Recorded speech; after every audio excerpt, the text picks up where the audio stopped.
Hello, everyone. I'm very excited to bring you the story of Tanuj Shori and Square Yards. And why is Square Yards very interesting? Because we talk about real estate space and real estate tech.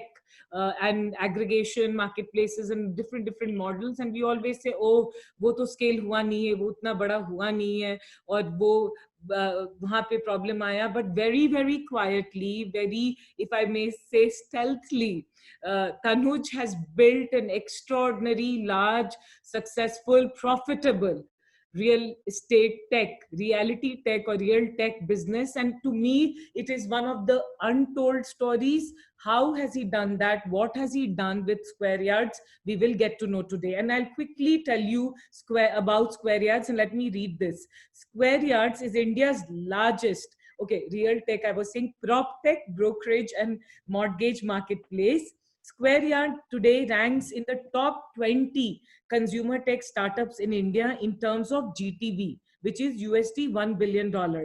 Top 50 in terms of revenue, which is USD $50 million, and is amongst the handful of consumer tech startups in India, which is profitable.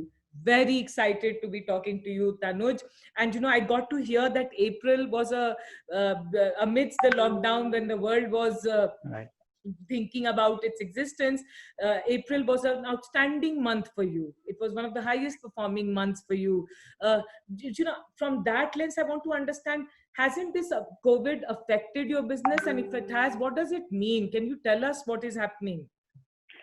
Thanks a lot, Shraddha, for having me here. Not just Tanuj, bunch of us built it, but yes. Coming back to the question, yes.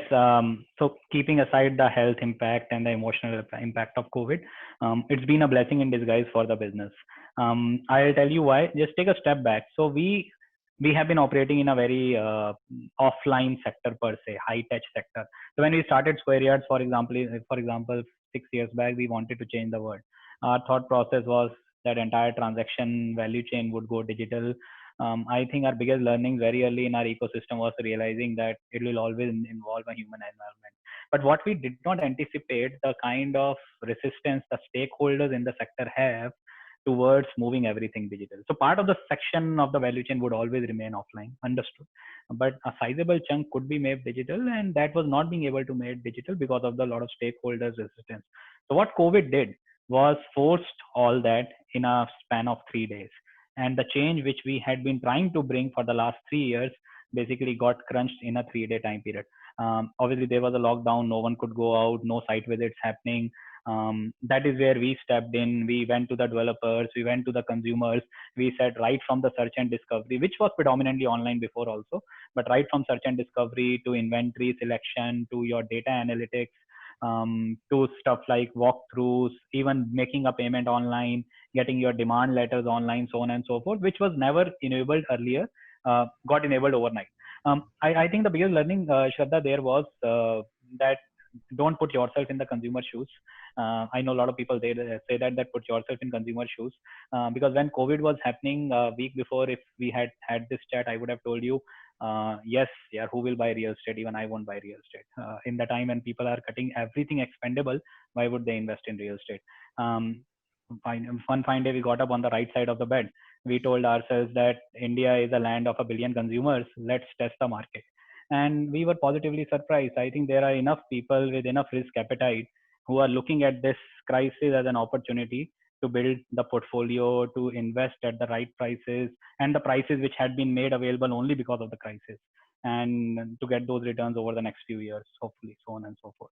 But I, Tanuj, have to say that you and your team at Square Yards, all of you at Square Yards, have been living a contrarian story all along, right? Like, because something which everyone will watch and hear is that there is a perception, and especially in the startup tech ecosystem, that prop tech as a space, we've seen interesting brands, and we've had some very interesting brands in this space, if I may say so. But and heavy funding has also got in, but we've not seen a very remarkable, successful large outcome in this space. And I have been tracking what you guys have been doing, and Square Yards has, that's why, very interestingly, built a business, and built a profitable business, right? And then now that you're saying in April, again you took a contrarian stand and said that nahi, real estate abhi koi nahi kharid raha hai, but you said dekhte hain hoga aur kharidna log, and April turned out to be a remarkable month for you.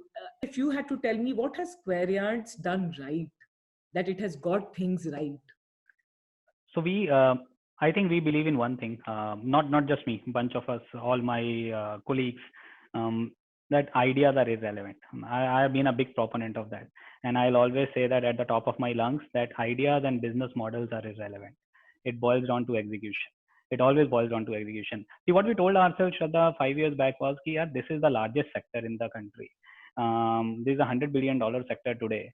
The large global business models have been created in this space in all the countries in the world apart from India. So India has, obviously there is a right business model which has to come into place, right monetization model, but we can't run away from the fact that no large organization can be built in this space in India. If anything, because of the experiences a lot of other organizations had, or a lot of investors had, that helped us in some way, because there was a natural affinity or disaffinity of people to get into that space. Most of our competitive landscape, I think, never came to the fruition because of challenges they perceived in the sector. Like I'll always say that what we did in 36 months or 48 months, there'll be few smart chaps who will come and execute that in 12 months. But are there enough people coming to the sector? No. And part of that reason has been that perception that is sector mein you can't build a large $10 billion, $20 billion organization, which I don't buy that. If anything, you can build the largest organization in this space because of the sheer size of the sector. What we got it right, yeah. I think apart from the execution, what we took the industry head on by saying that only technology cannot be the moat. Parallelly, only offline cannot be the moat. Only institutional relationship cannot be the moat. Like even if today I am asked in my PE meetings, so-called PE meetings, institutional investor meetings, see what is our moat, what is the barrier to entry. Honestly, Shraddha, I don't have an answer. I can't pinpoint that these three things are the moat. All three things parallelly combined together are the moat. It's a pure vanilla simple case of execution done right, where 10 people are building 10 different things, in a right way, and then the ecosystem synergies fall into place. It's not a rocket science what we are doing. We are a pure play brokerage business, simple business model. We earn brokerage if we do transactions, and brokerage business models have existed, I think, for the last couple of centuries, couple of decades in India. So there's not a rocket science. It's not something innovative what we are doing. We are just doing it the right way.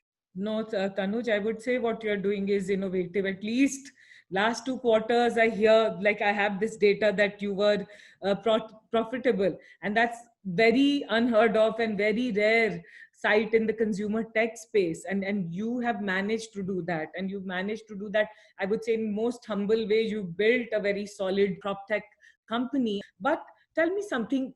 Real estate in India is so fragmented, so localized, so very different, right? Like a Delhi, it behaves so differently from a Bangalore to a Trichy, right, to a Kerala, to a Bihar. How have you managed to navigate this whole India? And do you think that COVID has made any difference in bringing it all together from your business standpoint? Answer to the first question, a significant chunk of that has to be attributed to people. Having the right person building that part of the leg of the business, another person building the second leg of the business. And so we have this co-founders program. Basically, anyone who contributes significantly to the, I think a lot of other organizations are doing the same now, but probably we started it 3.5, 4 years back. People who are critical to the business, even though they were not in the founding team when we started 6 years back, we promoted them to the co-founder level. The idea was to give them enough independence, enough runway to run the business, build the business the way they wanted, as long as they are significantly vested in it emotionally. And which is exactly what happened. So you're right. Delhi was a very different business model than a Mumbai, then a Dubai, then an Australia, then a Canada. But we had the right people for all these businesses. So it's not one person, Tanuj, who is building it. It's effectively, and when I say the number, people get shocked. It's effectively 22 co-founders who are building it. And I know we have never. I met your CTO, if I may say so, right? First, I met your Right. CTO, and I thought he was the founder because he had a co-founder, and you know, Right. you could see the sense of ownership. Yeah, absolutely. And that's exactly has gone through that in terms of doing it. So eventually you build people and people build businesses. That adage never goes wrong. Coming to the second part of the business, what is the impact of COVID for the sector and probably how it impacts us? I think in any case in real estate you had been seeing a wave of consolidation starting over the last few years, precisely because of multiple regulatory aspects. Then you have obviously the demand impact of the economy, so on and so forth. What COVID does is significantly accelerate that consolidation. I'll give you some stats here. Top 20 developers in India is only 5% market share. The same number in China 18 years back, and it's a mirror. So India of today and China of 2004 in real estate are mirror image of each other, every single metric. The same number in China 18 years back was 5%, and today that is 70%. So India will go down that path where you will have the likes of the national guys, conglomerates coming into seeing the opportunity, building a far more trustworthy value chains in this business, which is the need of the hour. What COVID done has significantly accelerated. Here, I think again, it's very rough data. India does not have a transparent data on that, but our sense is that the overall in India used to do roughly 20-25,000 transactions a month in new home sales before COVID. During the last 2 months, that would have fallen to around 6 to 7,000. But the best part is the share of the largest grade A developers would have gone from probably doing 2,000 a month to something like 4-5,000 a month out of that 6 to 7,000. So effectively, it practically shut down all the grade C, grade D, grade E guys, and only the larger guys with deeper balance sheets were able to do that. Interesting, interesting. Tanuj, for all our benefit, you know, this is Money Matters. I want you to give us, because you have the inside view, you have the view from the trenches of the real estate sector. We all read what comes in the newspapers. Tell us, how is the real estate space in India doing? And tell us, how deeply has COVID impacted this space? And Right. what are some of the green shoots that you see in this space?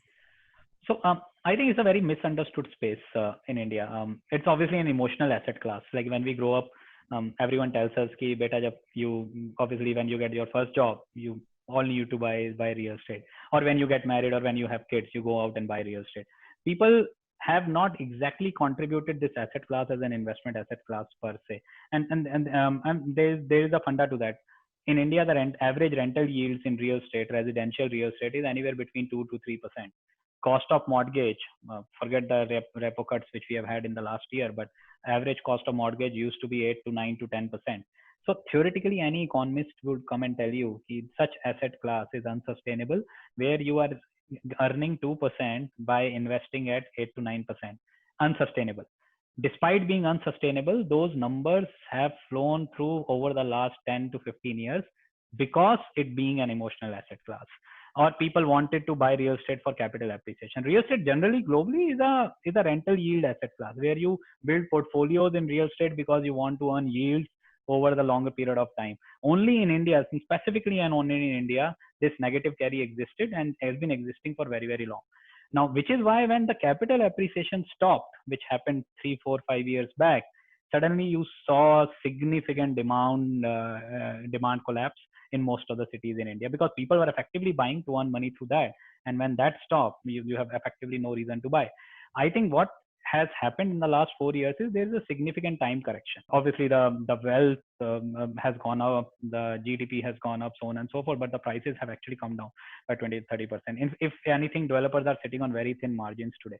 Now only we are starting to see that investor asset class coming back to the segment. Obviously, end users were always the largest buyer, would remain the largest buyer, considering the urbanization in India and the kind of urban middle class moving into the jobs. But what has changed now is you have, because of the COVID, you have the prices, you have the payment plans where you as an investor can come in and look to make a sizable returns, could outlast equity returns over the next 3 to 5 years. So short answer to your question, will COVID impact real estate positively? Answer is yes. Will it lead to consolidation and there will be a lot of players who will go out of the market? Answer is yes. So it will benefit probably 20% of the industry participants. It will significantly negatively impact the 80% of the participants. But that 20% participants are the people who would effectively lead the next round of real estate turnaround story. If you have to say from a market opportunity standpoint, could you share with us some rough number? How big is the real estate growth? So my obviously my favorite topic. Today, India is roughly $100 billion. Again, like I said, 25,000 units a month. Now, let me give you some global relative comparables. So China at 55% urbanization after 2 decades of development does 1 million units a month, Wow. 40 times the size of India.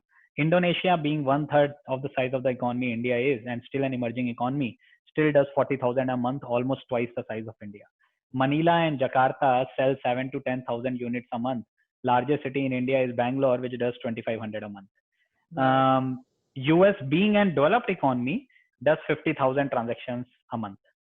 So where there is predominantly a secondary demand and not a primary demand. So India is massively understated in terms of opportunity in the segment, in terms of the units being built or units being sold.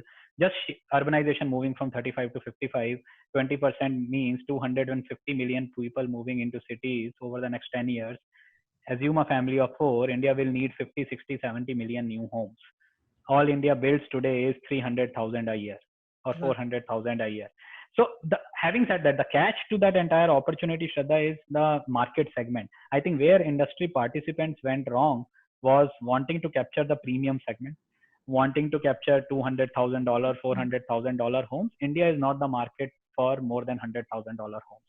Sub 100. So our sense is that bulk of this expansion from 20,000 units to probably a million units would be sub $100,000 segment, affordable segment, mass market segment, and that is where bulk of the volumes will come from. I was speaking to Ajay Bijli of PVR Cinemas, and he was saying that fit outs are done, and there's so many like multiplexes being are going to come out. That I was talking about some report which said that there'll be 4,400 multiplexes, and we have half of it, not like little less than half of it right now. So so he was saying that there are many constructions happening, but they're like all stopped because of the COVID thing.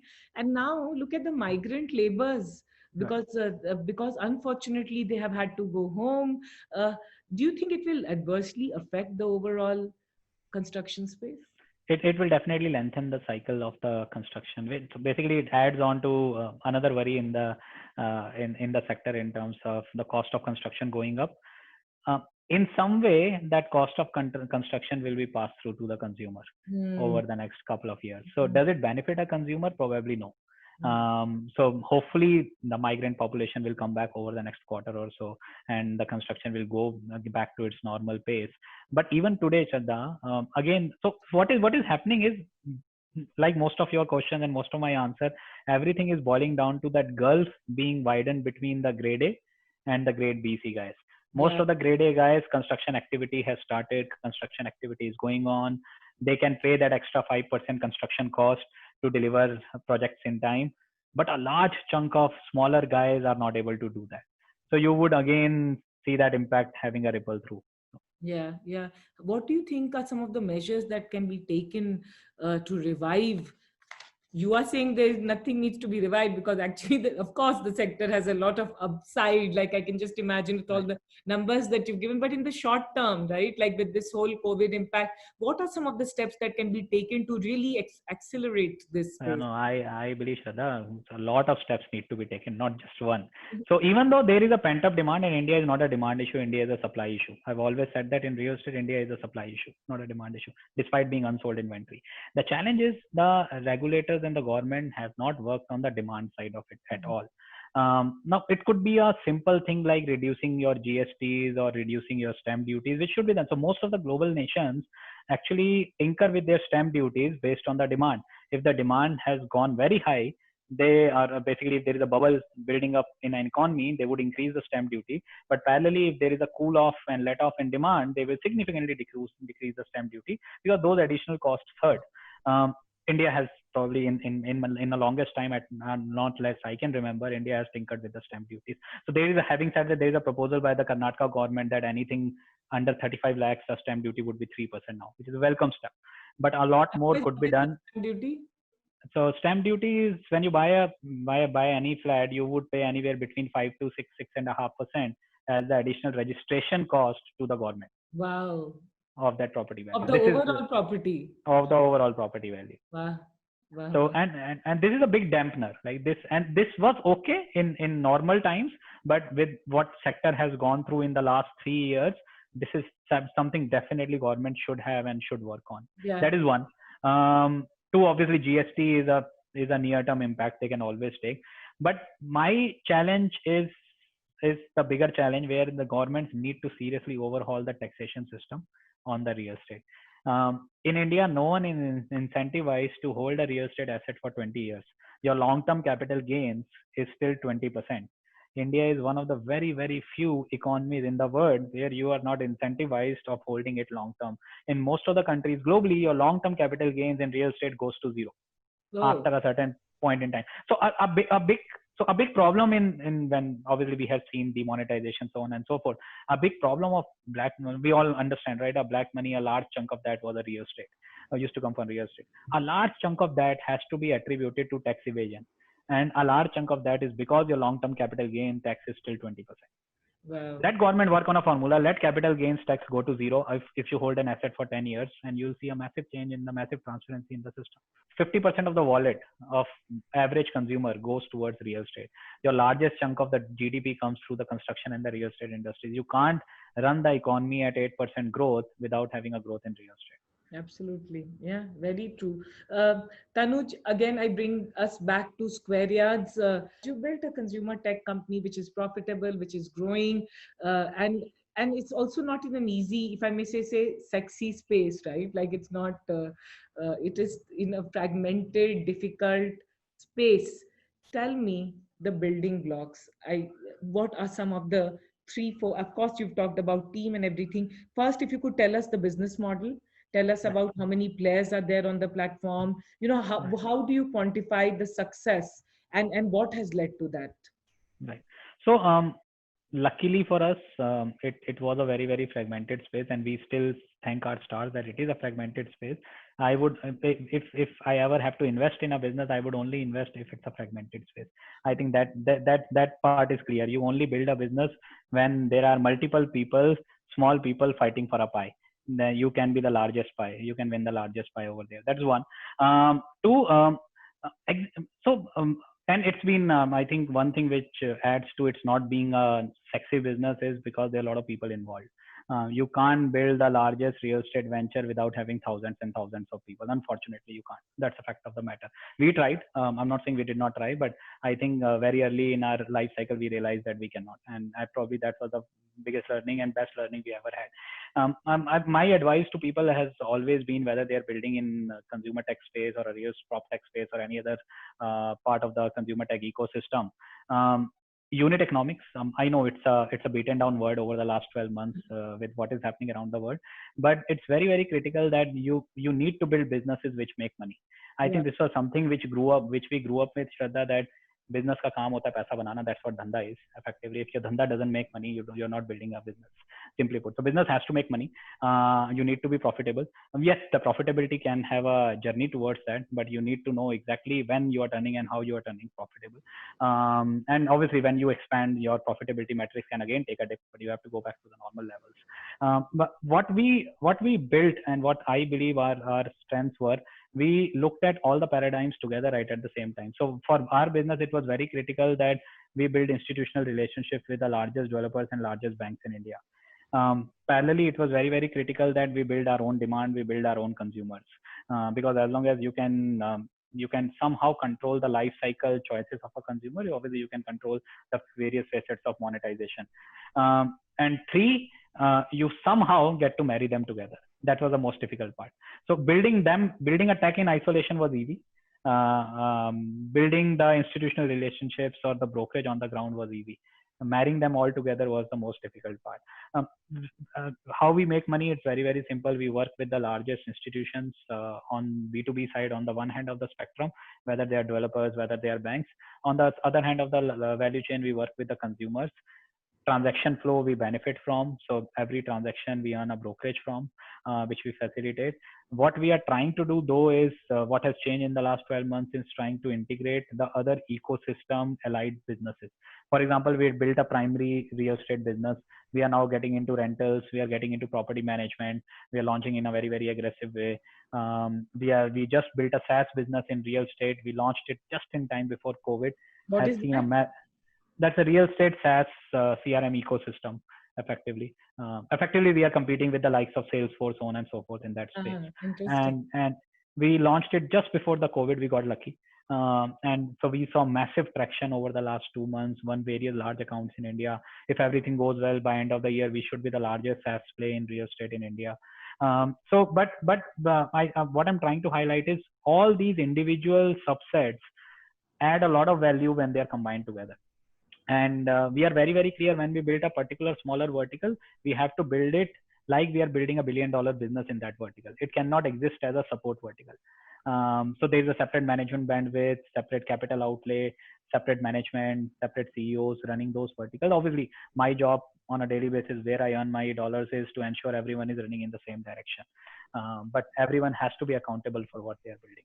And this is exactly has been our biggest moat. If I were to answer now, that those 20 people building 20 different businesses under one platform. You're actually building, if I may say so, and please correct me if I'm wrong, is that you're building a real estate ecosystem. The underlying layer is tech, but you're building all the aspects of the real estate ecosystem on one platform.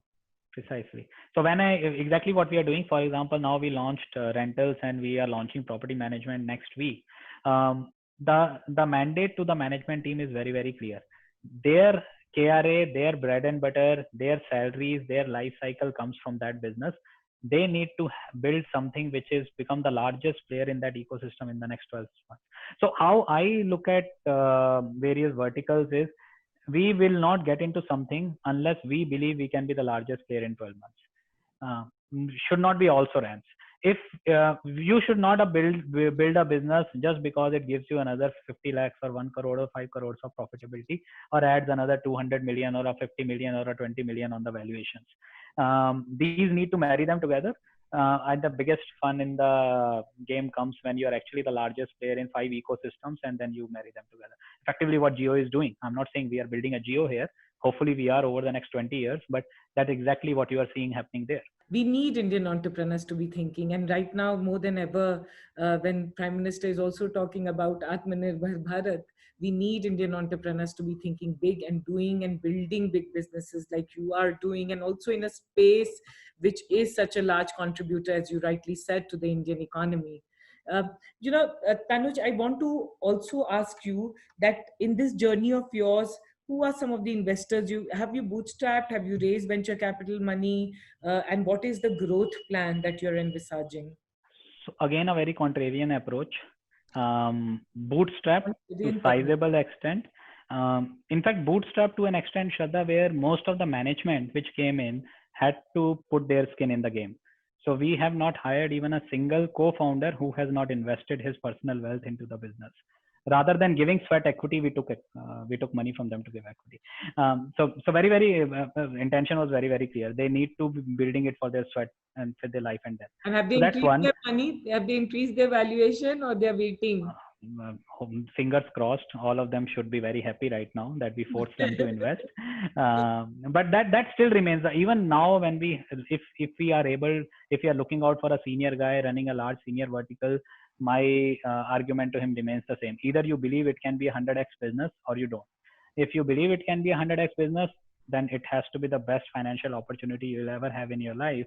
And if you don't believe it's a 100x business, I don't want you. Wow. Wow. So that's one. So what we have done, so we have never had a large institutional process yet. I think probably next year will be the first time we'll go to the markets, probably raise a larger round. So far, it has been very, very strategic fundraise. Where either the large real estate families, ecosystem players, for example, the guy who runs the largest REIT in Asia, the guy who used to run DBS in Singapore Airlines. Then there are a couple of folks who run the various facets of the large private equity firms in individual capacity, because we still haven't asked for large checks yet, so those institutions could not come in yet. So very smart cap table. So a bunch of people who have been in private equity, who have been strategic real estate sector for a while now. They act as good sounding boards to us. So in fact, our advisory board is far more stronger than our regulatory board. Per se, in terms of people who we can go back to and knock on their doors to get some insights. But yes, so this approach has worked for us. So we have not diluted much. Founders, management, everyone put together still control the business. We are still more than 55% of the business. None of us have sold a single share. None of us, I hope they don't disappoint me, but we have a pledge, unsigned pledge, that none of us will sell a single share for the next 10 years. Wow. We're not building this for money. Money will come and go. Money will be a byproduct. Valuation will be a byproduct. Do we want to run it 10 years later? Yes. Do we actually want? We wake up every single day believing we can build $1 billion revenue business, not $1 billion valuation business. So. Wow. I'm like so impressed. But one question I wanted to ask you is that, there were so many other players in the space that you are in, right? And we have ourselves written about it, followed, and there were some young boys building very highly funded companies, if I may say so. But all of them went somewhere, everything got derailed. Was it to do with the space, and do you think the time for the space has come now, and 2 3 4 years back it was too early? What is your sense? Why did none of them scale big and enough? a lot of these were smart guys. Yeah. Huge respect for them. I won't say that space time has come now. That I think the time was ripe few years back. This space tests you. You need a lot of perseverance to succeed in this space. Yes. You need to be a cockroach. Let me put it this way. You just cannot die. You just refuse to die. And the space will ensure you grow large enough. Like I still tell my colleagues that all we need to do is survive the next 10 years. That's it. That's our single motto. Everything else is a bonus. Growth is a bonus. Profitability is a bonus. Market share is a bonus. If we survive, we will stop counting basically the valuation and the numbers we have on the board in 10 years. The space is large enough. I think most of these players, Shraddha, my sense is, again, I can't deep dive into what went in their organization, but a lot of time it boils down to the having that ability to persevere for a longer period of time, go through ups and downs. And that's in fact not just prop tech, I believe, and you probably have seen more consumer tech ecosystem closely than I have, and I don't know if you'll agree or not, but a large chunk of success in any startup ecosystem has to do with not to do with the number funding, and not to do with multiple other facets, but more to do with how an entrepreneur or a bunch of the team of entrepreneurs or the founding team reacts to the challenges on a daily basis. Yes. So that is a much bigger critical success factor than anything else.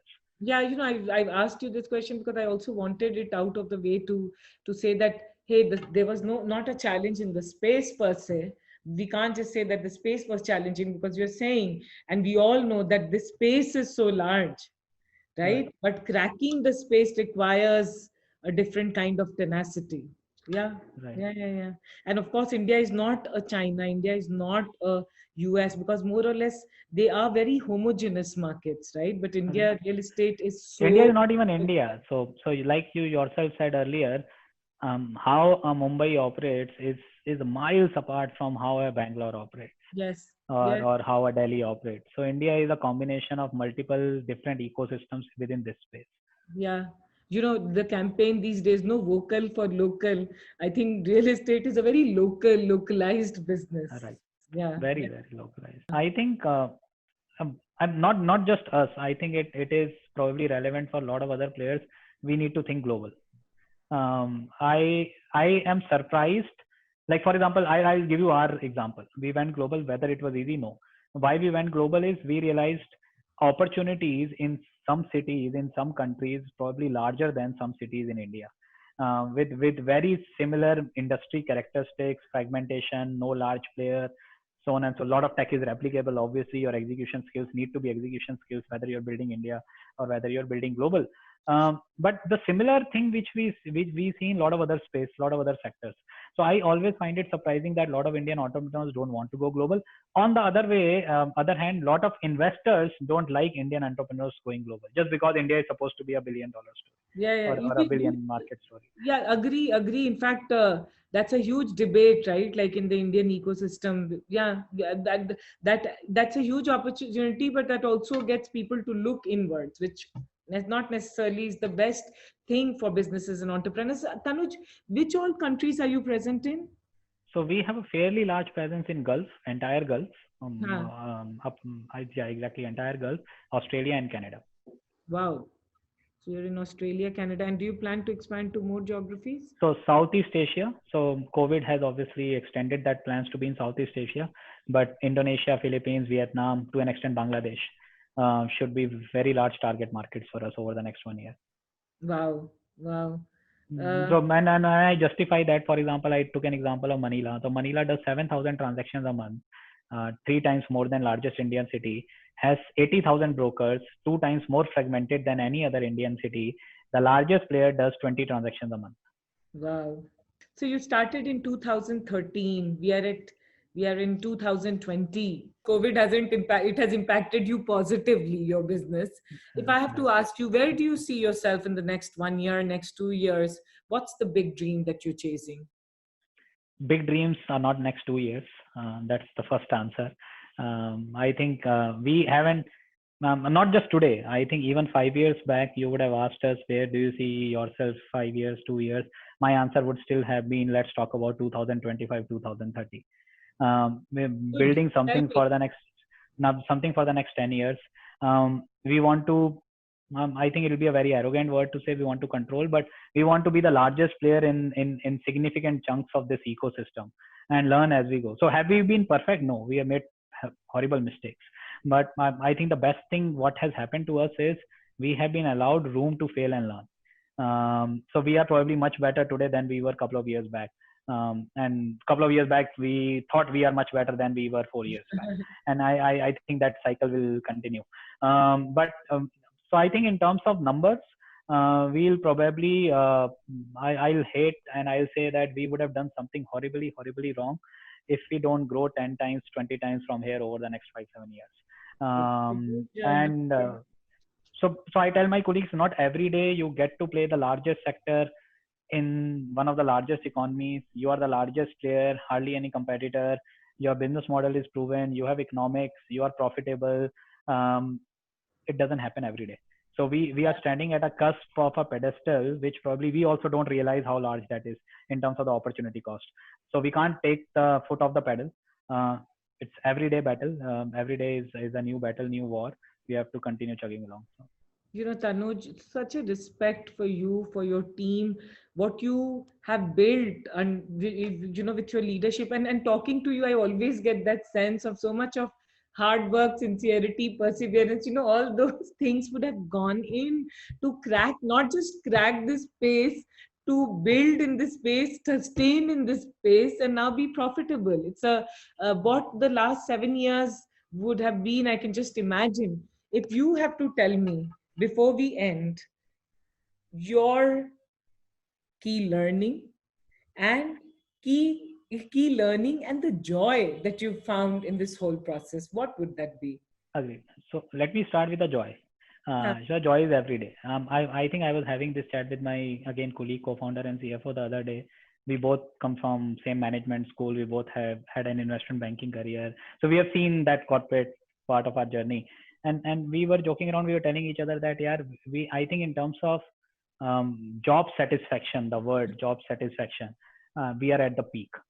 And why that topic came along, because I think probably you will understand that very well as well. Every day or every second day is a new firefighting you need to do on ground, and you can either run away from that or you can enjoy that. Yes. Luckily we enjoy that. Luckily that adds significant legs to how we feel every single day you want to go to work, because of that. So that's the biggest joy. I don't think I would have traded this experience for anything else, for any amount of dollars, for any amount of checks anywhere else in my life. So that's one. Two, I think especially the last 2 months have taught us that, and which we casually mentioned earlier in the chat, then the beliefs and the perceptions are immaterial. It is software versus hardware, and I don't know how to define in terms of science. It is more of an art. It is just self-belief that we woke up one day, we told ourselves that we are an ostrich, virus does not exist for us, what is happening to the world does not exist for us. We have a target, we have a goal, and we believe it is difficult, but we believe it can be done. Wow. And overnight, everything changed. And I keep on telling people that that's half of the battle is obviously won in the mind. Half of the battle you need to tell yourself that you can do it, and you'll end up doing it somewhere or another. Tanuj, contrarian, tenacity, going against what everyone says is the flow. Square Yards is a phenomenal success story for everyone's benefit. Profitable consumer tech business out of India, expanding globally, going to different geographies, and doing very well in real estate space. Tanuj, we will continue having this conversation because real estate space, as you say, as we know, is only going to grow. So I look forward to talking to you, and we look forward to you building even larger. So, coming back, you said USD 50 million of revenue and you have USD 1 billion of GTV. You said in by 2025, 20 to 30x bigger than this number. We should all resign if we can't do that. No, I'm sure you will do it. If you've done this hard work, then it is just upwards from here. All the very best. Look forward to having more conversations with you. Thanks a lot for having me. Obviously, look forward to chatting again. Thank you. Take care, Shraddha. Thank you. Bye.